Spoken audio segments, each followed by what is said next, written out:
오늘은 시 하나, 소설 하나 우선 해볼게요.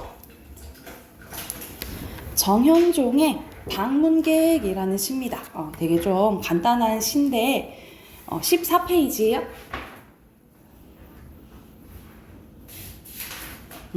14페이지고 정현종의 방문객이라는 시인데 한연으로 되어 있어요. 바로 한번 봐볼게.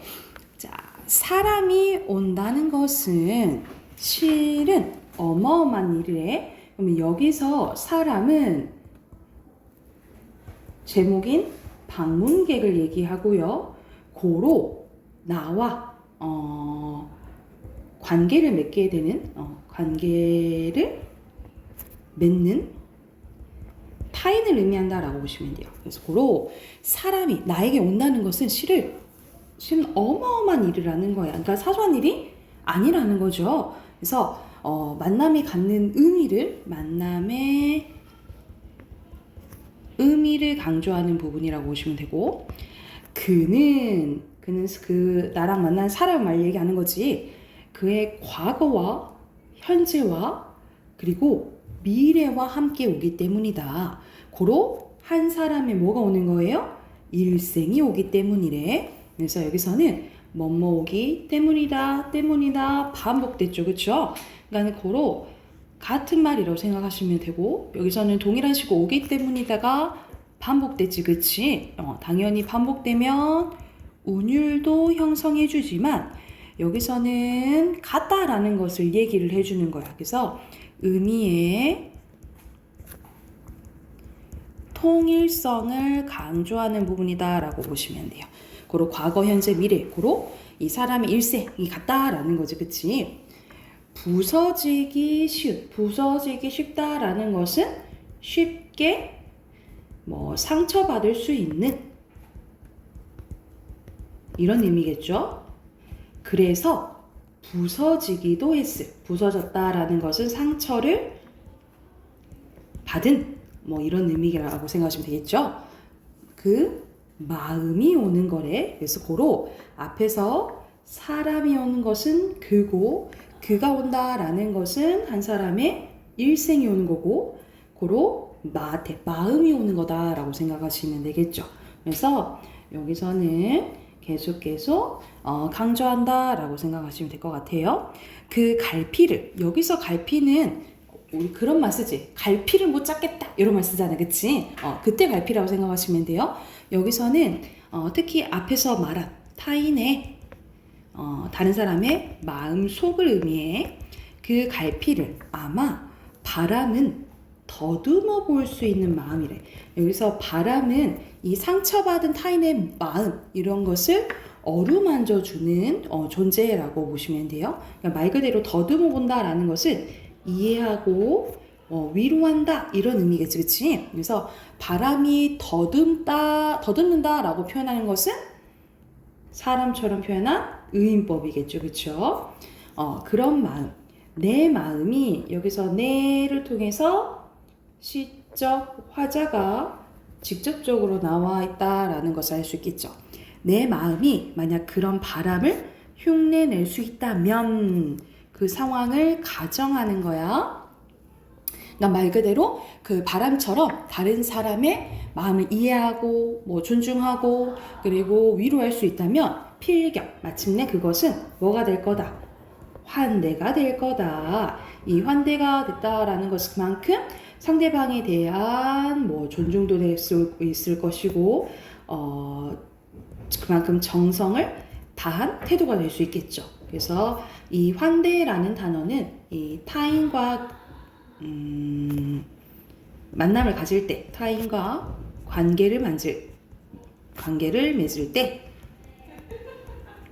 화자가 지향하는 태도라고 보시면 될 것 같아요. 타인과 관계를 맺을 때 화자가 지향하는, 바라는 태도라고 생각하면 될 것 같아요. 그래서 여기서 이 시는 말 그대로 다른 사람과 만남을 가질 때 이걸 쉽게 생각하지 말고 소중히 생각해라 라는 의미라고 생각하시면 될 것 같아요. 오른쪽에 정리된 거 봐볼게. 자유시, 서정시고요. 타인 주제는 타인과의 만남을 갖는 의미와 만남을 위해 지니할 태도에 대해서 얘기했고요. 간결하고 대체적으로 문장이 짧죠, 그쵸? 간결하고 평이하다라는 것이 어렵지 않다 이 말이야. 평이란 시어를 통해서 깊은 의미를 드러내고 의도적인 시행 배열을 했어. 그게 뭐냐면 주율아 여기 봐봐. 그는 그의 과거와 현재와 그리고 이런 식으로 바로 다음 행을만 넘겨버렸잖아, 그치? 이게 의도적인 시행 배열이에요. 이걸 통해서 주의를 집중시키고 의미를 부각했고요. 타인과의 만남이라는 일상적 경험을 새로운 시각으로 바라봤고 서술격 조사이다 라는 종결 표현을 반복했거든요. 이거 효과는 화자의 인식과 깨달음을 단정적인 어조로 제시해 줬다라고 보시면 돼요. 여기서 단정적이라는 말은 확신에 찬 어조라고 생각하시면 돼요. 단정적인 어조는 무엇인가 확신에 찬 어조라고 생각하시면 되겠고 밑에 시상 전개랑 그리고 시어의 함축적 의미 나와 있는데 갈피는 상처받기 쉬운 타인의 마음속, 바람은 보이지 않는 타인의 마음속에 헤아릴 수 있는 존재, 환대는 타인에 대한 이해를 바탕으로 위로하고 정성껏 맞이하는 자세를 의미한다라고 보시면 돼요. 그리고 아까 전에 나왔듯이 서술격 조사 이다 반복은요. 평서형 종결로 화자의 인식을 단정적인 태도로 나타내고 이것도 당연히 반복되니까 운율 형성해준다라고 보시면 돼요. 이랬을까요? 그러면 이거 참고하면서 오른쪽에 6문제 풀어볼게요.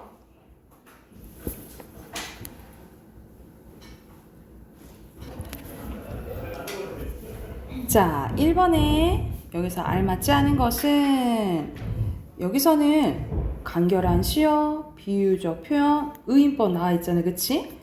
의도적인 시행 배열, 가정법, 단정적인 어조 이렇게 보면 다 나온 것 같잖아요. 그죠? 다 나온 것 같은데 여기서는 효과를 봐야 돼요. 효과를 봐야 되는데 알맞지 않은 것은 4번이에요.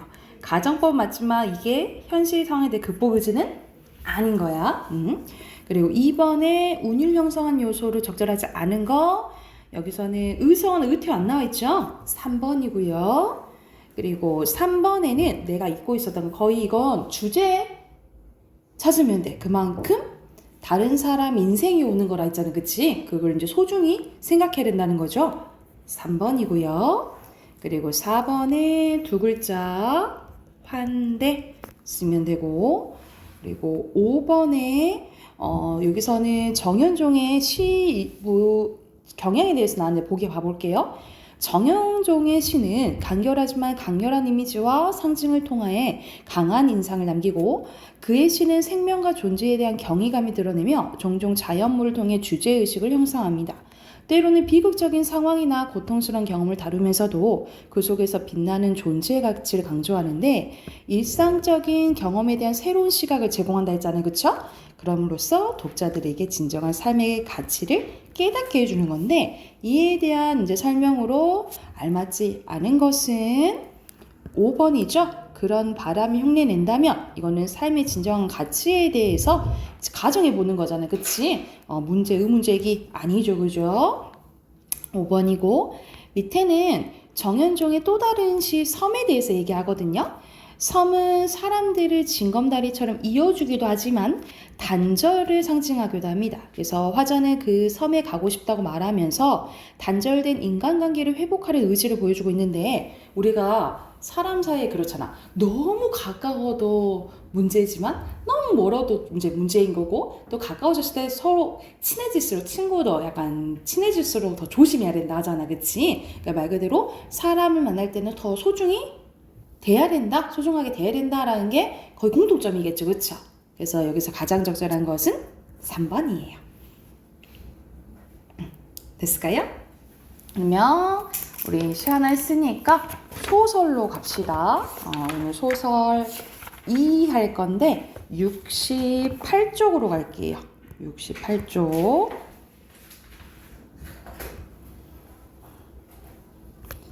자, 여기서는 처음 보는 이제 작품일 텐데 채만식의 최만식의 미스터 방이라는 이제 작품인데, 여기서 주인공이 방삼복 씨예요. 방삼복의 방에서 미스터 방인데, 이거랑 비슷한 작품이 뭐 있냐면, 껍빛단리가 있거든요.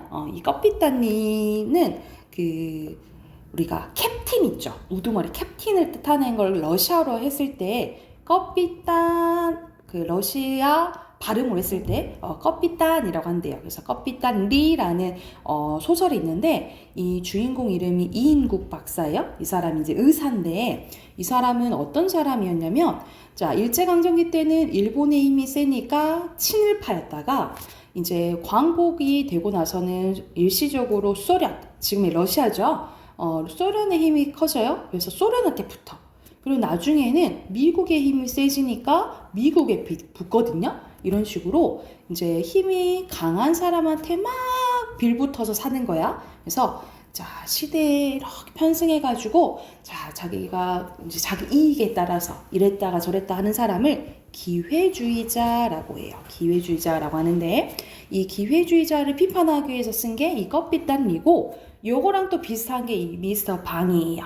이 미스터 방 씨도 기회주의자거든요. 그래서 이제 그걸 비판하는 소설인데, 여기 정리된 거 한번 봐보자.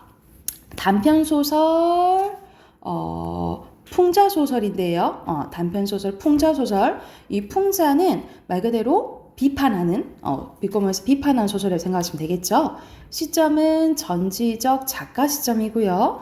주제는 해방 직후의 혼란스러운 사회상과 시대에 영합하는 기회주의자들에 대한 비판이라고 보시면 될 것 같아요. 그래서 특징 첫 번째, 인물의 희화화해서 우스꽝스럽게 표현한 것을 희화화라고 해요.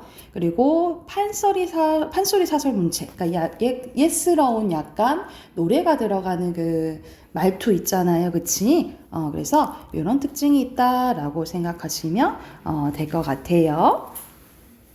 자, 그럼 먼저 첫 번째 문단부터 봐볼게요. 68쪽. 몰려드는 군중이 오히려 성가시고 만세소리가, 여기서 만세소리가 들렸다라는 것은 지금 어떤 상황이냐면 우리나라가 독립을 맞이하게 된 거예요. 귀가 아파 이마살에 찌푸려질 지경이었다. 몰려다니며 만세를 부르고 하기에 미쳐 날뛰느라고 정신없어. 손님이 없어. 손님이 부쩍 줄었다. 우라지, 독립이 배부른가? 하면서 독립이 뭐가 좋아? 하면서 그는 이제 방산복이에요. 반감이 쏟았대. 2, 3일 지나서부터야 삼복에게 나온 해방 혜택이 나누어졌는데 10전이나 15전 이런 걸로 이제 시대적 배경을 알 수 있겠죠.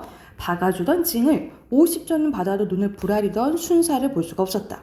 순사가 없어졌다면요, 활개를 쳐가면서 무슨 짓을 하여도 상관없고 무서울 것이 없었다라는 거지. 오라, 그렇다면 독립도 할 만한 건가 보다. 그래서 갑자기 자기한테 이득이 되니까 좋은 건가 봐, 이렇게 얘기를 하는 거야. 삼복은 찡 10개를 봐가지고 5원을 받아 넣으며 이렇게 속으로 중얼거리기까지 했다. 그러나 며칠은 못 가서 삼복은 다시금 해방을 저주해야겠다라고 생각을 했는데, 삼복이 저 혼자만 돈을 더 받으며 더 받아 상관없는 것이 아니라 첫째, 도매상들이 제 마음대로 재료값을 올려받은 거야. 진, 가죽, 고무, 실 모두 5곱, 10곱 비싸졌대. 그러니 신기루 장수, 이제 방산복은 이 신을 고치는 사람인데, 이 손님한테 아무리 비싸게 받는데 있자 재료를 비싼 값으로 사야 하니 결국 도가만 살지 못하지. 그러니까 도매상만 잘 벌지 소득은 전과 크게 다를 것이 없었대. 이런 예병을 그놈의 경제가 다 어디로 뒤졌어. 독립은 우울해진다고 독립한다. 그러니까 또 자기가 지금 손해를 보니까 또 싫다고 이제 얘기를 하는 거야. 석양 때 신기루 개짜 어깨맨체 홧김에 막걸리청으로 들어가 서너 사발 들이키고는 그는 이렇게 또 개걸거렸는데, 그럭저럭 9월도 열흘도 되고, 그리고 서울거리도 미국 병정이 꼬마차 함께 그득이 퍼졌대. 그러니까 말 그대로 미국의 영향이 이렇게 커진 거지, 그치? 그 미국 병정들이 거리를 구경하면서 혹은 물건을 사려면서 말이 서로 통하지를 못하여 답답해하는 양을 보고 삼복은 무릎을 딱 쳤습니다. 그러나 슬픈진저 떼국과 땀에 찌든 이 누더기를 걸치고는 가망이 없을 말이었다. 그러니까 자기의 행색이 좀 막 미국 사람한테 말 걸기에는 너무 그지 같은 거야. 그래서 무슨 도리가 없을까? 반일을 궁리를 하다가 정오때에 한 줄기 서광을 얻었는데 총총히 집으로 들어가 마누라를 시켜 구두 고친 연장 일습과 재료 남은 것에다가 이불이며 헌옷까지 해서 한 짐을 동네 아는 가게에다 맡기고는 한 달 기한으로 돈 100원을 서푼변으로 취하게 했대. 그러니까 말 그대로 빌려온 거예요, 돈을. 그 돈 100원을 가지고 삼복은 흔한 넉마전으로 가서, 이 넉마전은 약간 해진 옷이랑 이불 파는 데거든요. 그래서 지금으로 좀 하자면 약간 빈티지 샵 있죠? 빈티지 샵 가가지고 100원에 돈이 꽉 차는 한도까지 양복이란 명색의 한 벌과 모자를 산 거야. 그래서 겉을 번지르하게 이제 꾸민 거죠. 삼복은 종로서 전차를 내려 동쪽으로 천천히 걸으면서 물색을 하였다. 생김새가 마음이 좋아 보이고 여느 병정이 아니라 장교쯤 가는 일이라 할 것이다. 청년 회관 앞에서 담뱃대를 하고 사고 있는 하나가 몸집이 부대하고 여느 병정은 아닌 듯하고 얼굴이 장호 선량하여 보이는 게 선뜻 마음에 들었대. 구경하는 척하면서 넌지시 그 옆으로 가 선 거예요. 그러니까 말 그대로 접근한 거지. 미국 장교는 담뱃대를 집어들고 기물수로 하면서 연방 들여다보다가 값이 얼마냐고 How much? How much? 하고 물은 거예요. 담뱃대 장수 영감은 30원! 30원 소리만 지른 거야. 알아들을 턱이 없어 고개를 깨웃거리면서 다시금 How much만 샀는 것을 기회가 좋으시고 하면서 삼복이야 옆에서 30원 이렇게 얘기를 해준 거예요. 획 돌려보니 오 can you speak? 하면서 반가워하는 양이라니 아스러지도록 손을 잡고 흔드는데 질색할 뻔했대. 직업이 있느냐고 물었다. 방금 실직하였다고 대답했을 때요. 그럼 내 통역을 해주겠냐고 물었대. 그러겠다라고 대답했다는 거예요. 그래서 그 자리에서 신기루 장군 코피뚜리 삼복이가 미스터 방으로 승차해서 S라는 미국 주둔의 소위의 통역이 되었다라는 거예요. 그래서 말 그대로 약간 사회적인 지위가 올라간 거잖아, 그치? 그래서 여기서는 삼복의 처지가 역전되는 순간인데, 근데 말하는 게 뭐라 했어? 코삐뚤기 삼복이가 미스터 방으로 승차했다 이런 식으로 얘기했잖아요. 그러니까 약간은 비꼬는 말투라고 보시면 돼요. 그래서 비꼬는 어조로 전체적으로 표현 방식은 뭐 풍자가 사용되었다라고 생각하시면 될 것 같아요.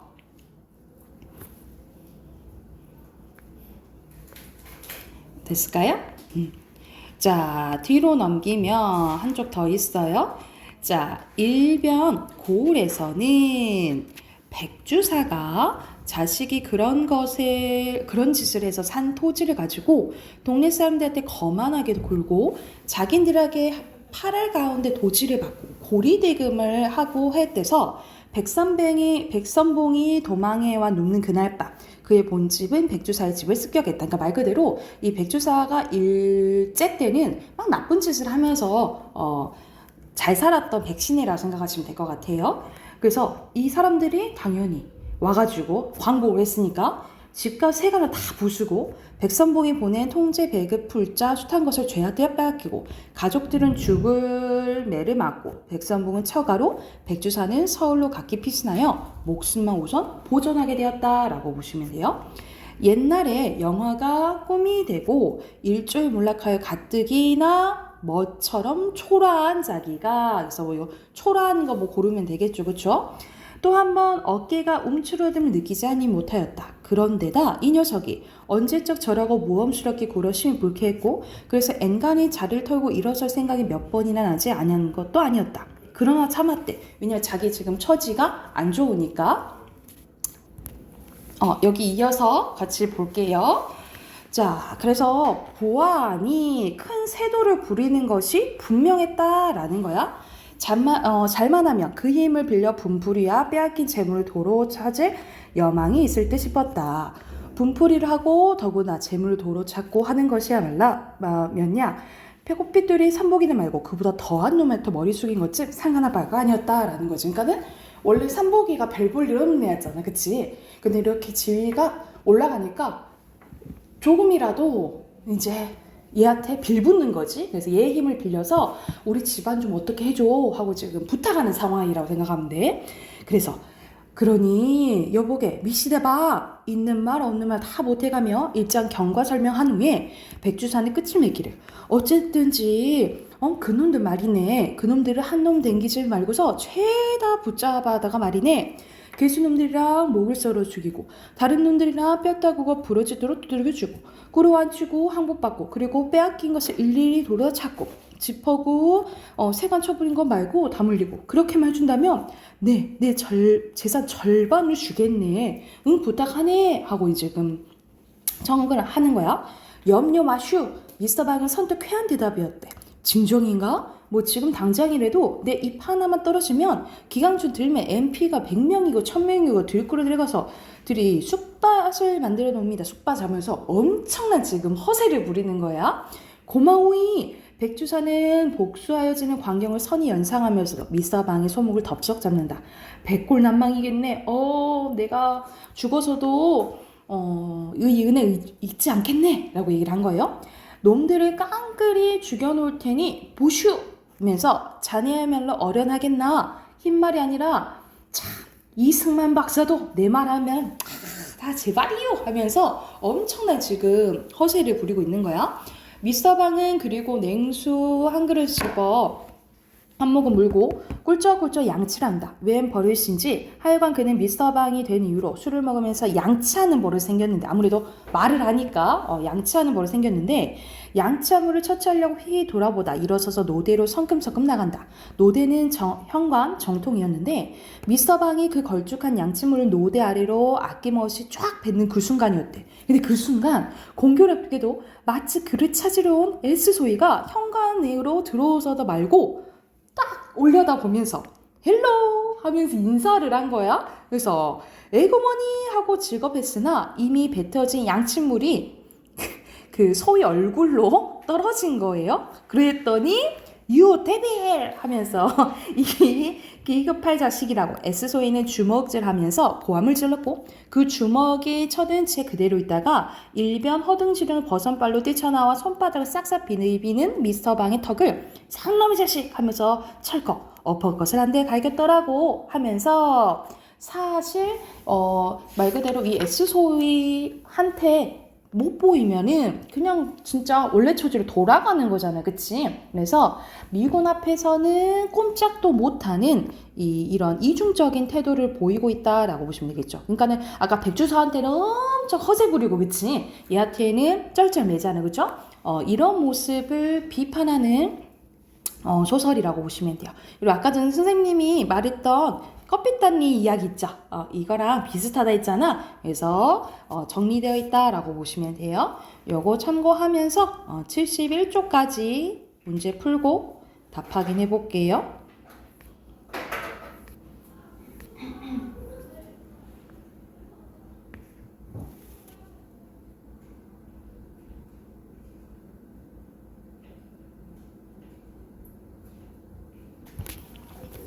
자, 1번에 여기서 적절한 것은 이거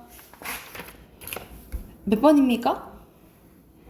3번. 그치? 2번에 적절하지 않은 것은 여기서는 돈 빌린 거잖아. 그치? 투자 받은 거 아니에요. 2번이고요. 그리고 3번에 적절한 것은 4번. 이랬다 저랬다 하는 거지. 그치? 그리고 4번에 제목 뭐예요? 미스터 방. 그리고 5번에 적절한 거 여기서는 3번인데 돈 벌려고 하는 거지 권력까지는 아니에요.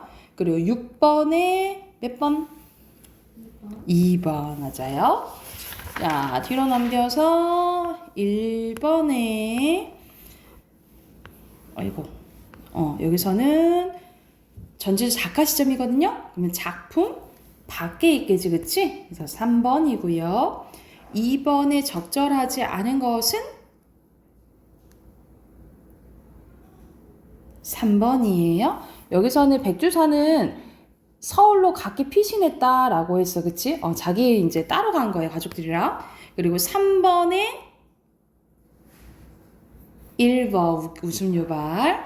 그리고 4번에 우스꽝스럽게 표현한 것을 희, 화, 화 쓰시면 돼요. 희, 화, 화. 그리고 5번에는 초라한 상황 고르면 되거든요. 그래서 여기서 관심 없는 1번 고르시면 되고, 그리고 6번에 적절하지 않은 것은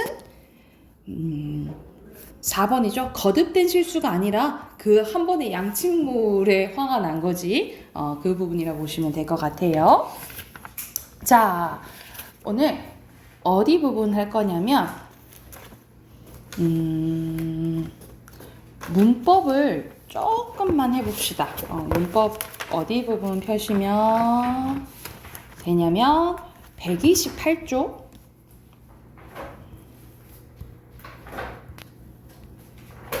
128쪽 한번 봐볼게요. 여기서 문법 부분이 어떤 것만 이제 나와 있냐면, 이건 이제 고등학교 1학년 때 다루는 문법만 나와 있거든요. 그래서 뭐가 나오냐면 의문의 변동, 한글 맞춤법, 문법 요소, 국어의 변화 이렇게 나와 있는데, 지금 대체적으로 교과서는 고등학교 1학년 때 1학기 때는 의문의 변동이랑 문법 요소가 이렇게 나오고요. 2학기 때 한글 맞춤법이랑 국어의 변화, 이게 중세국어예요. 이 부분이 나온다라고 생각하면 될 것 같아요. 그래서 이것들을 자주 이제 반복시켜야지, 지금 해놔야지 고등학교 갔을 때 덜 고생하니까 지금 조금 해놓게.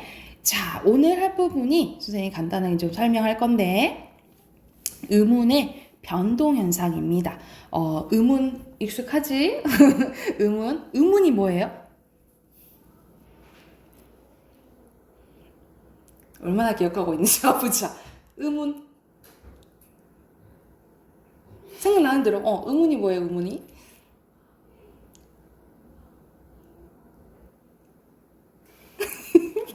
기억 하나도 안 나? 자, 의문 하면은 우리가 자음과 모음을 의문이라 하잖아요. 그러니까는 말의 뜻을 구별해주는 소리의 가장 작은 단위를 의문이라고 하는데, 대표적으로 자음과 모음 기억하시면 돼요. 자음과 모음. 근데 여기서는 의문의 변동이잖아. 변하는 현상을 얘기하거든요. 그래서 의문의 변동 현상은 자음이랑 자음이 만나거나 자음이랑 모음이 만나거나 모음이랑 모음이 만나서 변하는 현상을 의문의 변동이라고 해요. 근데 이 의문의 변동이 일어나는 이유는 딱 한 가지야. 이 의문의 변동은 왜 일어날까? 뭐 하기 쉬우려고. 우리가 발음하기 쉬우려고, 쉽게 발음하기 위해서 일어나는 현상이라고 보시면 돼요. 그래서 첫 번째, 한 의문이 일정한 환경에서 다른 의문으로 바뀌어 소리나는 현상을 얘기를 합니다. 한 의문이 일정한 환경에서 다른 의문으로 바뀌어 나는 소리를 의문의 변동이라 하고, 의문의 변동은 여기 나와 있죠. 발음을 좀 더 쉽게 하기 위한 목적과 명료하게 하여서 뜻을 좀 더 분명하게 전달하기 위해서 일어나는 게 의문의 변동이라고 보시면 돼요. 그래서 이거는 발음과 표기에 이제 영향을 끼치는데, 보통 발음될 때 나는 현상이라고 생각하시면 되고, 이게 표기 쓸 때 반영이 될 수도 있고 안 될 수도 있거든요. 근데 거의 안 되는 경우가 많다라고 생각하시면 돼요.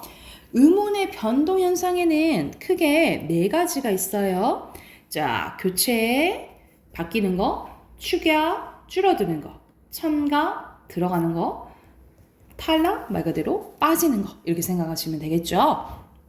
그래서 교체는 한 의문이 다른 의문으로 바뀌는 걸 얘기해요. 그래서 A 플러스 B라면 A 플러스 C가 되는 거야. 그래서 대치라는 용어를 쓰기도 하고요. 자, 교체는 바뀌는데 총 5가지 현상이 있어요. 그래서 교체가 가장 많거든요. 그래서 교체를 끝내면 거의 절반 다 끝났다라고 생각하면 돼. 그래서 뭐 있냐면 비음화, 유음화, 된솔대기, 국외음화, 그 다음에 뭐가 있냐면 음절의 추가적으로 쓸게 끝소리 규칙, 음절의 끝소리 규칙, 이렇게 5가지가 있어요. 이렇게 5가지가 있다라고 보시면 되고, 아이고. 그리고 두 번째 축약. 축약은 줄어드는 거라 했잖아. 두 개 음운이 합쳐져서 제3의 한 개 음운으로 바뀌는 거라고 보시면 돼요. 그래서 A 플러스 B가 C가 되는 거야. 여기에는 축약엔 두 가지가 있는데 자음 축약과 모음 축약이 있어요. 그래서 이 자음 축약이 같은 말이 여기 옆에 있는 거센 소리 대기 있죠. 이 거센 소리 대기를 같은 말로 자음 축약이라고 해요. 모음 축약은 거의 외울 필요는 없거든요. 왜 그러냐면 주라 되었다의 줄임말이 뭐야? 됐다. 하였다 줄이면? 하였다 줄이면? 그치, 했다. 이거는 너무 자연스럽잖아. 그러니까 이거는 따로 외울 필요는 없고 알아도 이렇게 자음 축약 같은 말로 거센 소리 대기라고 생각하시면 되고요. 첨가는 어떤 음운이 추가되는 거예요. 그래서 A 플러스 B라면 여기에 C가 막 들어가는 거라고 생각하면 되는데 여기에는 반모음 첨가가 나와 있지만 더 중요한 게 뭐냐면 니은 첨가예요. 니은 첨가 현상이 있는데 니은 첨가 기억해 두시면 되고요.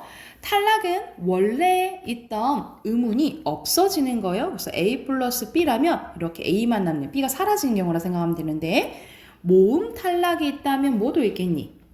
자음 탈락이 있겠죠. 이 자음 탈락 중에 자음군 단순화라는 게 있거든요. 자음군 단순화라는 게 있는데 말 그대로 우리 겹받침 있지. 겹받침 우리가 닭, 꼬꼬댁 닭 이렇게 쓰지만 발음할 때 어떻게 발음할 때는 닭, 리을이 탈락되죠. 이런 걸 자음군 단순화라고 하는데 그래서 탈락에는 크게 모음 탈락과 자음 탈락이 있다라고 기억을 해두시면 될 것 같아요. 됐을까요? 근데 우선 교체가 가장 많다 했잖아. 그래서 교체 먼저 해볼게. 자, 교체를 할 건데 우선 오른쪽으로 갈게요. 오른쪽에 오늘 선생님이 이 음절의 끝소리 규칙만 할게. 자, 음절의 끝소리 규칙은 교체 첫 번째입니다. 교체 1 적을게요. 음절의 끝소리 규칙이란 우리가 이걸 한 음절이라는데 이게 첫 소리, 가운데 소리, 끝소리잖아요.